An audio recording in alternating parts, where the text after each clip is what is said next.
First and foremost, I want to say thank you to my Lord and Savior, Jesus Christ. If it wasn't for him, this would not be possible. No Nose Boxing. Hit the like button, share the video, leave a comment, subscribe. January 31st is 1 week away.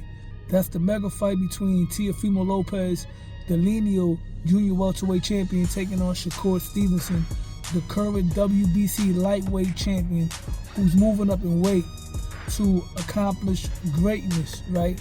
And this is a tremendous fight.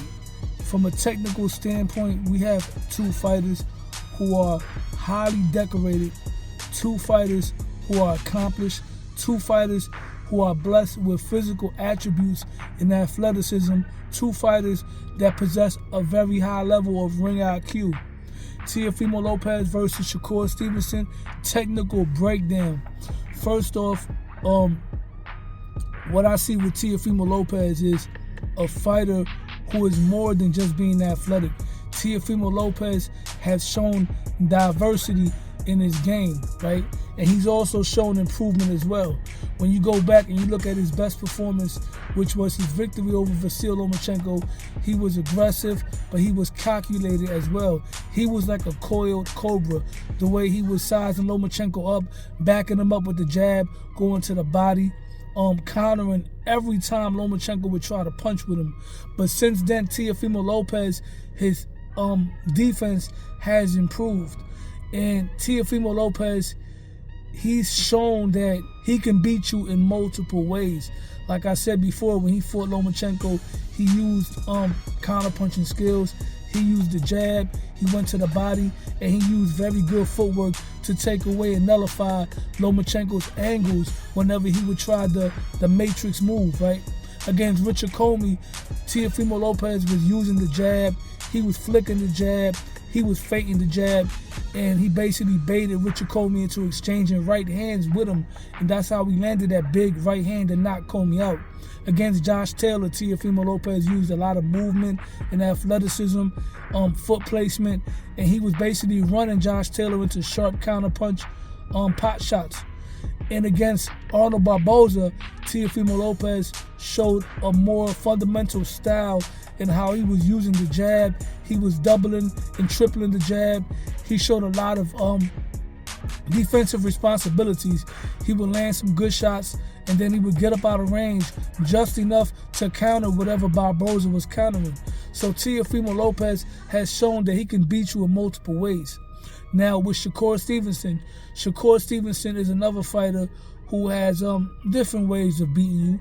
He can walk you down with the jab, with the high guard, and he can get to a certain range where he can get off good body shots like he did against Josh Padley. Then he also showed that he likes to move around a lot and use the jab, maintain distance, fire off good combinations, especially the way he uses that lead hand to blind you and stab you to the stomach with the straight left hand. Shakur Stevenson is also good at walking you into the counter check right hook, the same counter check right hook which gave Teofimo Lopez issues against Sandor Martin and Jermaine Ortiz. So that's a punch that Teofimo Lopez is going to have to be careful about. He can't just go in there recklessly lunging in, because if he does that, he's going to walk into some counters. And Shakur Stevenson is not the biggest puncher, but Shakur Stevenson does have respectable power, and he could put you down even if Teo's off balance.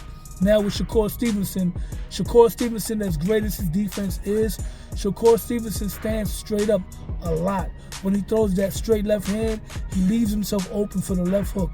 I've seen him get caught a few times against the Brazilian fighter, Conceição. He caught Shakur Stevenson with some good counter shots while Shakur Stevenson was punching. Both guys can get hit while they're exchanging.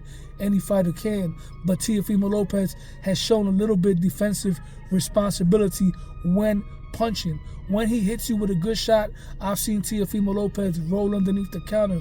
Shakur Stevenson is more defense first. Teofimo Lopez is more offense first, and then he uses his defense to get away from the counters.